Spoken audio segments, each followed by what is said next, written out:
Bonsoir frères et sœurs et bienvenue dans votre émission Le Chant du Coq. Il est 19h35, heure de Paris. Nous sommes en direct sur TV et Radio de Vie. Que le Seigneur soit béni pour la présence de chacun de vous. Et nous allons sans plus tarder prendre les Écritures dans Éphésiens chapitre 2. Éphésiens chapitre 2, nous lirons le verset 19. Voilà. C'est pourquoi vous n'êtes plus des étrangers, ni des gens sans citoyenneté, mais concitoyens des saints et gens de la maison de Dieu. C'est pourquoi, je relis, c'est pourquoi vous n'êtes plus des étrangers, ni des gens sans citoyenneté, mais concitoyens des saints et gens de la maison de Dieu, étant édifiés sur le fondement des apôtres et des prophètes, et Jésus-Christ lui-même étant la pierre angulaire, en qui tout l'édifice, bien ajusté ensemble, s'élève pour être un temple saint dans le Seigneur, en qui vous êtes édifiés ensemble pour être une habitation de Dieu en esprit. Voilà, donc on relit le verset 19.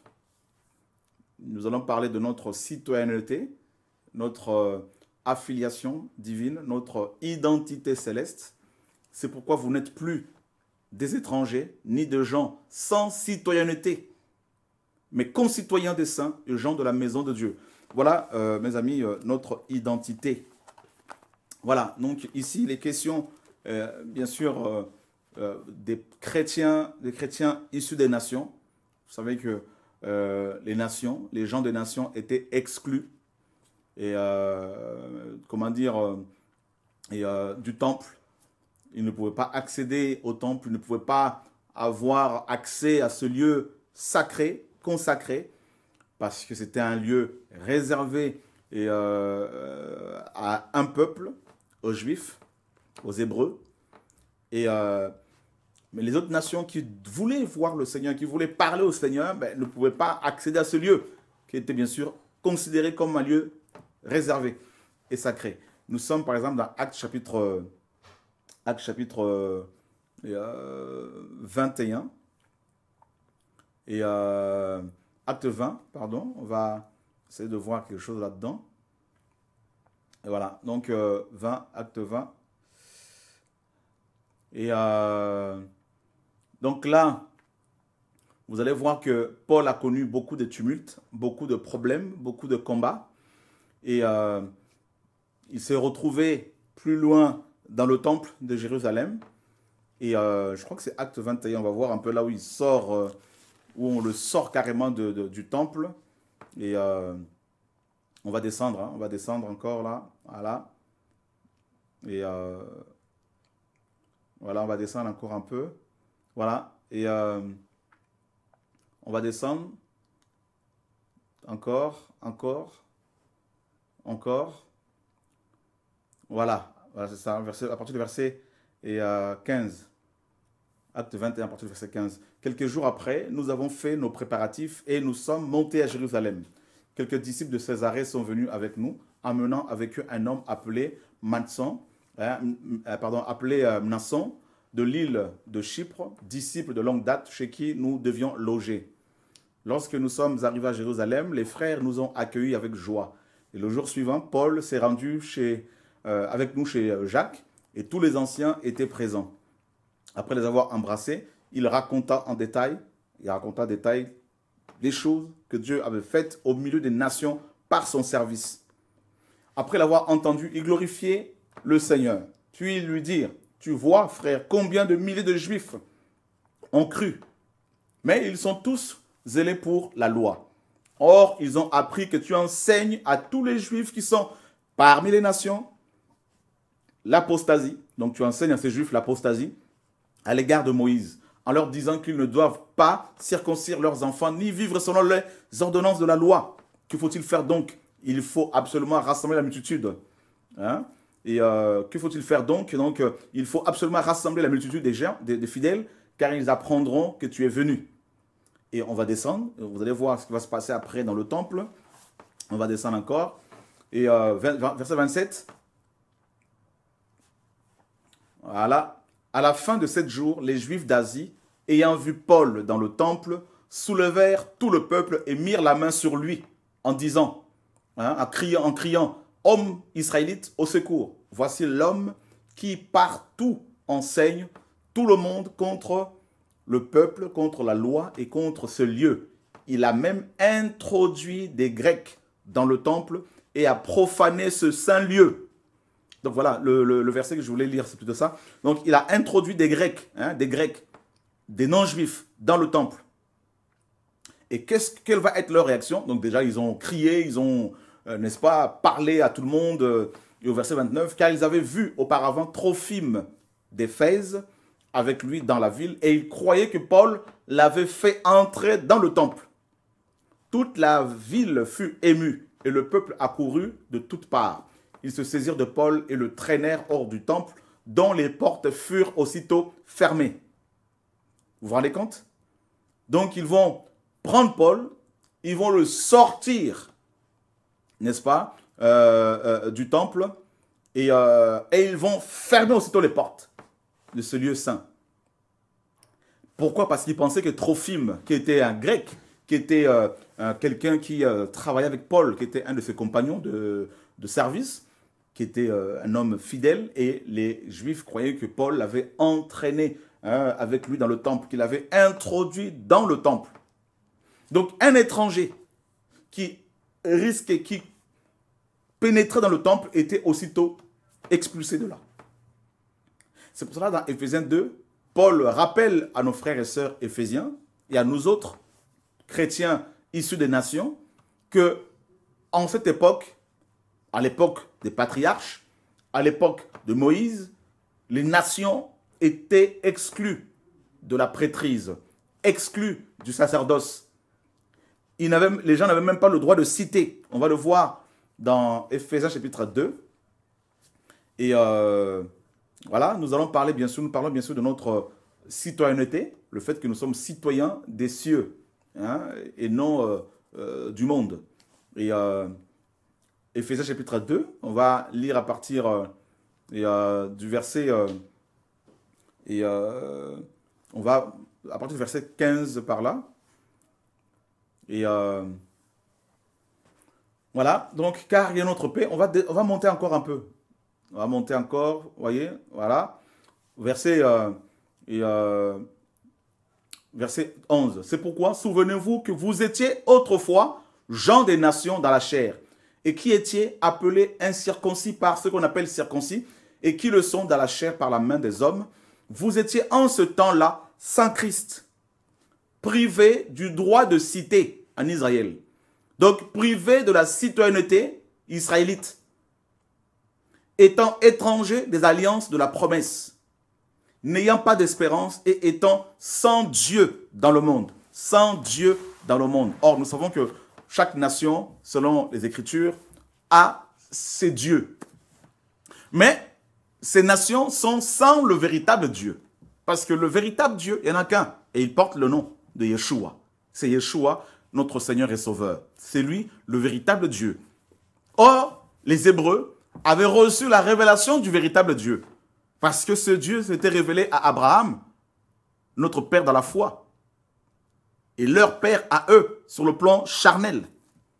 Et maintenant, Paul fait comprendre ici aux gens ici des nations qu'ils n'avaient pas, que nous n'avions pas de droit de cité en Israël. C'est-à-dire, on ne pouvait pas en tant que peuple issu des nations aller à Jérusalem et dire qu'on était hébreu, qu'on avait les mêmes droits que les Hébreux. C'était impossible. Voilà. Parce qu'il fallait que l'on fasse des recherches sur des registres généalogiques, qu'on retrouve, n'est-ce pas, ta filiation, la filiation de la personne qui se réclame de cette nation. Il faudrait qu'on vérifie, qu'on connaisse les noms de tes ancêtres. C'est pour cela que vous verrez qu'à chaque fois qu'un roi juif arrivait au pouvoir, on parlait aussitôt de sa mère. Parce qu'on est juif par la mère et non par l'homme, par le père. C'est pour cela qu'on va parler des rois. À chaque fois, le roi Josias, fils de telle femme. À chaque fois. Et c'est pour cela qu'on parle aussi beaucoup de la généalogie hein, du Messie. Hein, on parle de fils fils d'Abraham, fils d'Isaac, fils de Jacob, tout ça. Donc il y a toute une filiation, vous voyez, il y a toute une généalogie, hein, l'arbre généalogique. Et là, ben, nous, chrétiens issus des nations, nous n'avions pas, n'est-ce pas, d'arbre généalogique chez les Hébreux. Donc on était comme hein, condamnés, on était comme des animaux impurs. Voilà. Des animaux impurs. Et là, maintenant, Paul nous fait comprendre, à Éphésiens, là-bas, hein, qu'on a désormais en Christ, grâce à Jésus, nous avons le droit de citer, non dans la Jérusalem terrestre, mais dans la Jérusalem céleste. Quelle grâce! Quelle grâce, mes amis! Quel honneur que Dieu nous fait! Nous, peuple issu des nations, qui étions sans espérance, sans véritable Dieu, sans, comment dire, droit de cité, loin, étranger, on nous dit étranger aux alliances de la promesse, sans espérance. Eh bien, Yeshua a décidé de nous donner la citoyenneté céleste. Quelle grâce, mes amis. Quelle grâce. Je voudrais vraiment, ce soir, encourager les enfants du Seigneur hein, à comprendre que Dieu les aime, à réaliser que Dieu nous aime, hein, que Dieu les aime, et que même si ils ne sont pas, comment dire, acceptés par les gens de ce monde, eh ben, ils sont acceptés par le Seigneur Yeshua, notre Dieu. Et c'est pour cela que Paul dit aux Éphésiens ici, parce que, en fait, pourquoi il parle aux Éphésiens ici? C'est aussi parce qu'il a eu affaire au rejet, il a vécu le rejet de certains juifs. Hein? D'abord, ils l'ont rejeté lui, son message. Ils ont rejeté également Trophime, qui était un étranger, un grec d'origine d'Éphèse.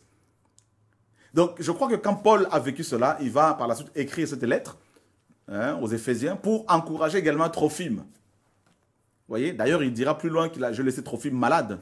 Et c'est terrible de voir à quel point Paul était certainement marqué par le rejet dont a été l'objet Trophime d'Éphèse dans Acte 21. Comment des Juifs l'ont rejeté? Parce qu'il n'était pas juif, parce qu'il était étranger aux promesses faites à Abraham, sur le plan charnel, mais pas sur le plan spirituel. Parce qu'Abraham n'avait pas que des enfants biologiques, des enfants physiques, mais il avait aussi des enfants, bien sûr. Il a aussi des enfants spirituels, des enfants de la foi, hein, je dirais. Nous autres, là. Parce qu'il est notre Père à nous tous, Père à nous tous, à tous les chrétiens. Voilà, il est le Père de tous les chrétiens qui, bien sûr, acceptent Yeshua comme leur Dieu. Et vous voyez, mes amis, donc Paul a vécu le rejet de son frère, Trophime. Il a vécu comment, il a vu comment cet homme était blessé certainement dans son cœur, rejeté. Comment cet homme qui aimait le Seigneur et qui ne pouvait pas accéder au temple pour aller annoncer la parole, certainement, aller voir comment les choses se passaient, certainement, pour apporter le vrai message, ben, les portes du temple étaient fermées. Aujourd'hui, mes amis, on peut vous chasser des églises. On peut vous chasser d'un bâtiment. On peut vous chasser d'une organisation ecclésiastique, pastorale.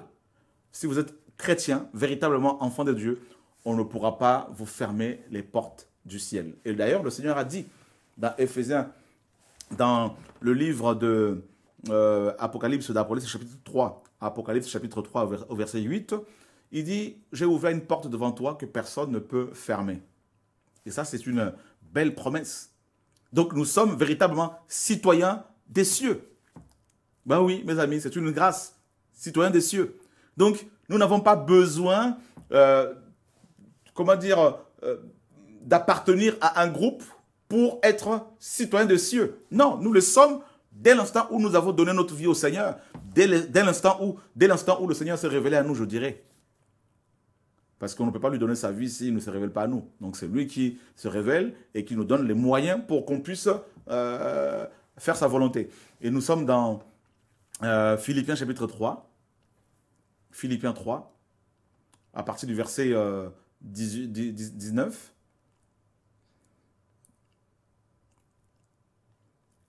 Voilà, Philippiens 3, verset 20, pardon. Mais pour nous, notre cité est dans les cieux, d'où nous attendons aussi le Sauveur, le Seigneur Jésus-Christ, qui transformera le corps de notre humiliation pour le rendre conforme à son corps glorieux, selon le pouvoir par lequel il peut même s'assujettir toutes choses. Pour nous, notre cité est dans les cieux. Waouh, mes amis, quelle grâce!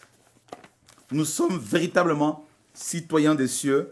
Et Paul le dit, nous ne sommes pas étrangers. Donc, si on vous chasse d'un groupe de prière, si on vous chasse d'une assemblée et que vous craignez le Seigneur, ne soyez pas blessés, ne soyez pas découragés parce que vous êtes déjà citoyens des cieux. Voilà. Avant d'être membre d'une église locale, vous êtes d'abord, si vous êtes chrétien, citoyen des cieux. Vous avez une carte d'identité, un passeport spirituel. Voilà, c'est ça notre nouvelle identité. Voyez ? Et Paul le confirme encore ici, pour nous, notre cité est dans les cieux. Notre cité, notre ville. Voyez ? La cité céleste. Et nous sommes dans Hébreux, chapitre 10. Et Hébreux, chapitre 10. Voilà, c'est ça. Et à partir du verset 19. Ainsi donc, mes frères, nous avons la liberté d'entrer dans le Saint de Saints au moyen du sang de Jésus-Christ, de Jésus, par le chemin nouveau et vivant qu'il a inauguré pour nous à travers le voile, c'est-à-dire sa propre chair. Waouh! Nous avons la liberté d'entrer dans le Saint de Saints. Bah oui, parce que nous sommes citoyens des cieux. Notre citoyenneté est céleste. Vous voyez? Citizen, en anglais. Quand vous allez, si vous arrivez aux États-Unis ou dans n'importe quel pays, vous allez voir, il y a des fils. Vous avez des fils réservés aux citoyens du pays. Voyez? Donc là, quand vous arrivez, on ne vous demande pas le visa parce que vous rentrez chez vous. Vous en sortez, vous pouvez vous en sortir quand vous voulez, y entrer quand vous voulez parce que vous êtes chez vous. Voilà. Donc, et là, Paul nous dit justement que parce que nous sommes citoyens des cieux, nous pouvons accéder dans le Saint de Saints, accéder au Saint de Saints. C'est une grâce terrible. Donc, vous n'avez même pas besoin d'abord d'aller voir des prophètes, des pasteurs pour exposer vos problèmes. Vous avez accès au Saint de Saints. Donc, allez voir un prophète, un apôtre, un prophète, un pasteur, un chrétien pour exposer ses problèmes. On est frères, on peut partager nos problèmes, c'est vrai, pour prier les uns pour les autres. Mais il faut d'abord aller voir Dieu lui-même. Parce que nous sommes citoyens des cieux. Et l'accès, nous avons cette liberté d'entrer dans le Saint de Saints. Cette liberté-là. Le chemin est déjà là. Le chemin est là. Malheureusement, beaucoup de chrétiens ne veulent pas de ce chemin-là. Ils préfèrent les détours, vous voyez? Ils préfèrent se faire manipuler, voler, dépouiller, tout ça. Et ça, c'est terrible, mes amis. Nous sommes dans Hébreux toujours. Et chapitre 11. Et les gens qui cherchaient une cité, et regardez, verset 10. Car il attendait la cité qui a des fondements, celle dont Dieu est l'architecte et le constructeur. Waouh! Qui? Abraham. Abraham, il attendait la cité qui a des fondements. Des fondements. Il y a des cités qui n'ont pas de fondement. La terre, les royaumes de ce monde n'ont pas de fondement. Si ce n'est que le péché, la compromission, la corruption, la cupidité, tout ça. Les guerres, les troubles. Mais le royaume de Dieu, la cité céleste, a des fondements. Voilà. Nous sommes citoyens de cette cité-là. En fait, le mot citoyen ici vient de deux termes grecs. Et il y a un préfixe et un suffixe. Et donc, le mot citoyen, en fait, la racine de ce mot citoyen-là en grec, veut dire simplement ville. Voilà, la ville, la cité.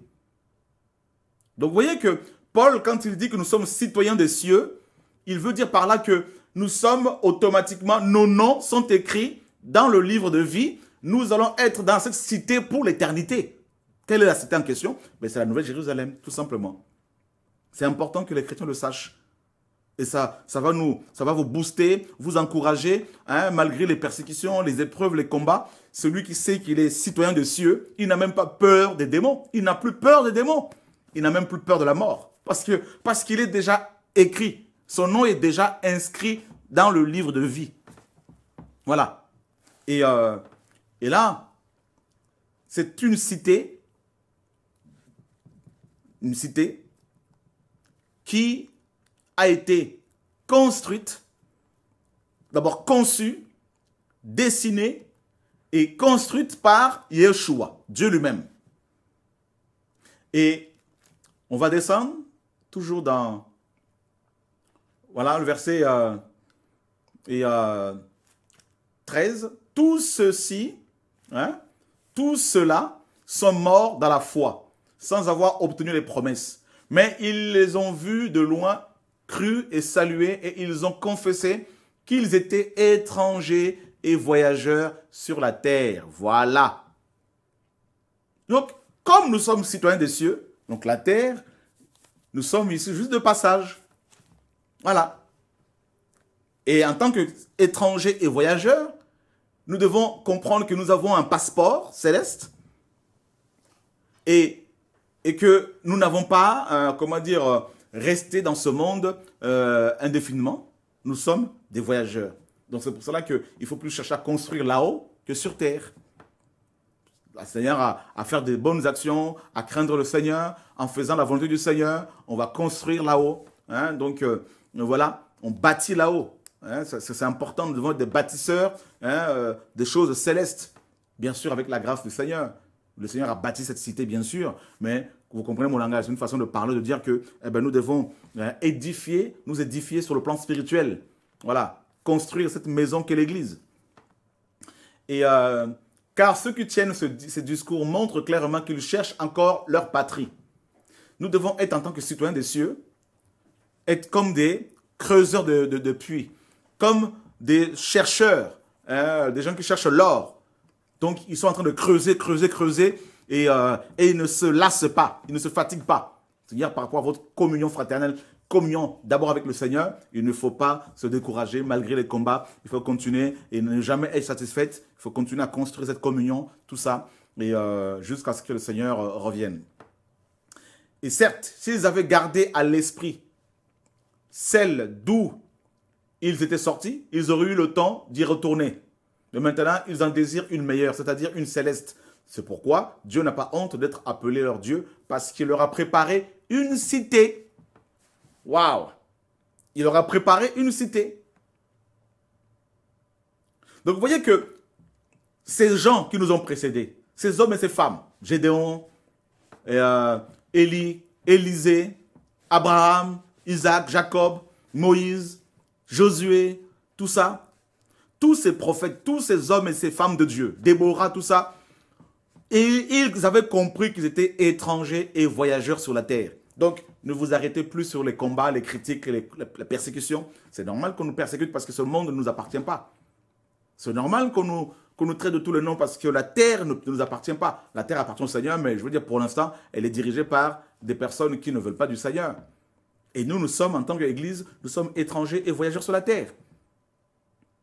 Voyez, nous n'avons pas pour vocation de rester sur terre indéfiniment. Dieu nous a préparé une cité. Et le message évangélique, l'évangile doit être celui de préparer les hommes, d'annoncer aux hommes qu'il y a une cité qui est inébranlable, qui est bâtie par Dieu lui-même. Et cette cité-là va descendre du ciel. Et c'est là-dedans que les chrétiens vivront pendant l'éternité, pour l'éternité. Et quelle grâce, mes amis. Et pour être dans cette cité-là, il faut avoir la citoyenneté céleste. Il faut vraiment avoir la citoyenneté. Si vous n'avez pas la citoyenneté, vous ne pouvez pas accéder à ce royaume. Jamais. Et vous savez, quand on a la citoyenneté en France, vous passez devant les autorités. On vous fait, vous allez devoir faire des déclarations. Vous allez faire allégeance. Voyez? Vous faites allégeance à la reine pour certains pays dirigés par la Grande-Bretagne et pour les Anglais. En France, vous allez faire allégeance à la loi française, aux autorités françaises, au président. Voyez? Et ensuite, on vous délivre un document officiel hein, attestant que désormais vous êtes citoyen français. Et quand vous devenez citoyen français, citoyen algérien, citoyen congolais, citoyen malien, citoyen sénégalais, citoyen allemand, belge, peu importe, hein, ou martiniquais, guadeloupéen, tout ça là, ou malgache, eh ben, vous avez les mêmes droits que les autres. Et ça, c'est magnifique. C'est-à-dire, en tant que citoyen des cieux, nous avons les mêmes droits que Jésus-Christ homme. Nous sommes héritiers de Dieu, co-héritiers avec Christ. Tout ce que Jésus-Christ homme a, c'est à nous. On a pareil, les mêmes choses. Et ça, c'est une grâce. Et ça, c'est terrible, mes amis. C'est ce que la parole nous dit. Donc, nous avons des droits et nous avons des devoirs en tant que citoyens des cieux. Notre droit, eh bien, nous avons droit à la vie en tant que citoyens des cieux parce que ce royaume est un royaume plein de vie. Donc, nous avons des droits, nous avons la vie éternelle, donc c'est normal que vous réclamiez, que nous réclamions la vie de Dieu en nous. On a droit, bien sûr, mes amis, à la protection. Dieu nous protège parce que dans ce royaume, nous sommes protégés. Donc, vous n'avez pas besoin qu'un pasteur prie pour vous pour que vous soyez protégés. Dieu, naturellement, vous protège. On a droit aux fruits de l'esprit parce que ce sont des fruits qui sont à notre portée. On a droit aussi, mes amis, à la guérison divine. Dieu veut nous guérir. Bien sûr, on peut demander cela au Seigneur parce que c'est notre droit, parce que par ce meurtrissure, nous avons la guérison. Donc, il y a plus de 6000 promesses que Dieu a faites à son peuple dans les Écritures, qui sont nos droits. Bien sûr, mes amis, vous avez droit à la protection, vous avez droit à la vie de sainteté, parce que Dieu nous donne sa sainteté. Vous avez droit, mes amis, à des visions et à des songes, parce qu'il nous donne ces choses-là. Voyez? Parce qu'il nous parle, parce qu'il est notre Père. Dans ce royaume, il nous parle. Comme un président va parler à son peuple, comme un roi va parler à ses sujets. Dieu nous parle parce que c'est notre droit. Il nous a sauvés, il a fait de nous des citoyens de son royaume. Donc forcément, quand un roi parle à son peuple, et nous comprenons. C'est pour cela que c'est normal que Dieu parle à son peuple et c'est notre droit. C'est une grâce que Dieu nous a accordée, mes amis. Quelle faveur! À lui toute la gloire. Vous voyez, mes amis? Nous avons droit à la justice. Quand les gens nous accusent faussement, Dieu nous défend. Donc ne cherchez pas à vous défendre vous-même. Dieu vous défend. Dieu nous défend. Nous avons droit à la justification parce que nous sommes dans ce royaume où Dieu justifie ses enfants. Nous avons aussi des devoirs en tant que citoyens du ciel.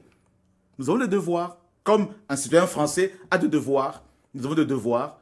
Et notre devoir, c'est quoi? Il y a deux grands devoirs que Dieu nous a donnés dans ce royaume. Le premier, c'est celui d'aimer Dieu de tout son cœur, de toute son âme, de toute sa force et de toute sa pensée. Et le deuxième grand devoir, c'est celui d'aimer son prochain comme soi-même. Son prochain, mon prochain, ne pas forcément celui qui me ressemble physiquement, mais mon prochain, c'est tout homme, tout être humain. Qu'il soit noir, qu'il soit blanc, qu'il soit arabe, qu'il soit métis, qu'il soit, n'est-ce pas, indien, qu'il soit, je ne sais pas, jaune, qu'il soit asiatique, peu importe, qu'il soit grand, petit, riche, peu importe les origines des gens. Nous devons aimer les hommes. Voilà. Les deux devoirs le plus importants du royaume de Dieu. Aimer Dieu de tout son cœur, de toute sa force, de toute sa pensée, de toute son âme et aimer son prochain comme soi-même. Voyez, mes amis, après, il y a d'autres devoirs. Parce que si on aime Dieu, on va le craindre. Si on aime Dieu, on va lui obéir. Ce sont les devoirs. Si on aime Dieu, on va faire sa volonté. Si on aime Dieu, on va pardonner à celui qui nous a blessés. Si on aime Dieu, on va prier pour ceux qui nous persécutent. Si on aime Dieu, on va méditer sa parole tous les jours. Si on aime Dieu, on va prier même quelques minutes seulement tous les jours. Vous voyez, ce sont des devoirs. On va pardonner à sa femme, on va pardonner à son mari. On ne va pas tuer son prochain parce qu'on l'aime. Et c'est cela, mes amis, le royaume de Dieu. Nous sommes citoyens de ce royaume. Et ça, c'est magnifique. C'est une grâce que le Seigneur nous a accordée. Et 1 Pierre, chapitre 2, le verset 11, Pierre dit quelque chose de très important que l'auteur de l'Épître aux Hébreux a énoncé, hein, donc, par rapport au fait que nous sommes étrangers et voyageurs sur la terre. Regardez, 1 Pierre 2, 11, et Pierre dit, « Mes bien-aimés, je vous exhorte comme étrangers et voyageurs à vous abstenir des convoitises charnelles qui font la guerre à l'âme. » Voyez, donc Pierre confirme que nous sommes étrangers et voyageurs sur la terre. Donc, mes amis, nous avons un document spirituel attestant que nous avons la citoyenneté céleste. Et ça, c'est une grâce. Nous sommes dans Apocalypse chapitre 21, le verset 1er. Qu'est-ce que les Écritures nous disent?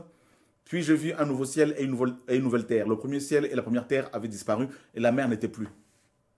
Et moi, Jean, je vis la ville sainte, la nouvelle Jérusalem, qui descendait du ciel d'auprès de Dieu, parée comme une épouse qui s'est ornée pour son mari.